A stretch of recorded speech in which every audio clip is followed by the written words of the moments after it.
Sa unang bugso ng ating balitaan, mahigpit na ang ipagbabawal ang pagdaan ng mga e-trike at e-bicycle sa mga pangunahing kalsada sa Metro Manila.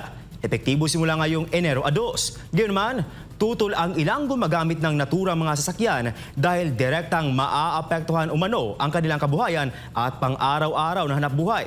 Alamin ang buong detalye sa balita ni Sheena Torno.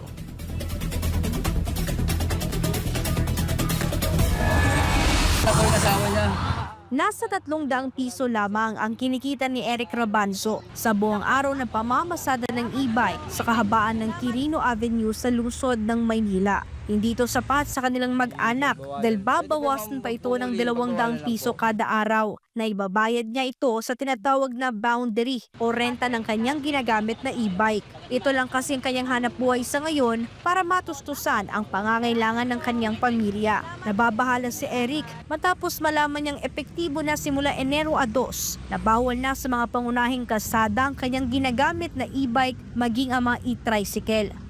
Hindi po ako pabor na na i-ban o ibagbawalan. Kasi pag i-impound yung mga e-bike na katulad na namamasada, kawawa naman po yung mga tao, yung mga namamasada na makasalambori sa ganito. Ayon sa Land Transportation Office o LTO, ipinatupad ito para maiwasan ang aksidente sa kalsada dahil karamihan sa mga dumadaan dito ay malalaki at mabibilis na mga sasakyan at delikado para sa mga maliliit na e-trike at e-bicycle.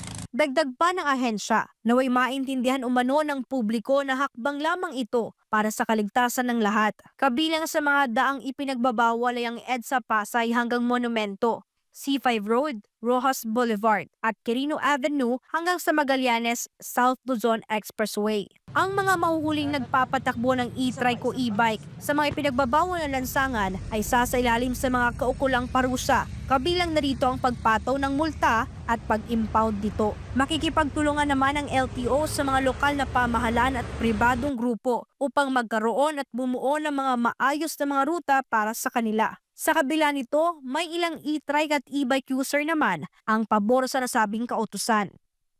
Kasi parang safe din kami. Kasi malaking mga truck sa labas ng Ross Boulevard. Kaya sumunod kami sa kanila. Dito lang kami sa loob kung hindi bawal sa kanila. Kasi mas magandang safe na kami dahil para walang gulod, di ba?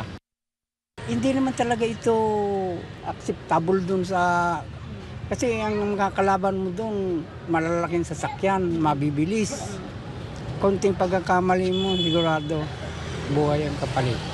Para sa Diyos at sa Pilipinas kung mahal, ito si Sheena Torno, SMNI News.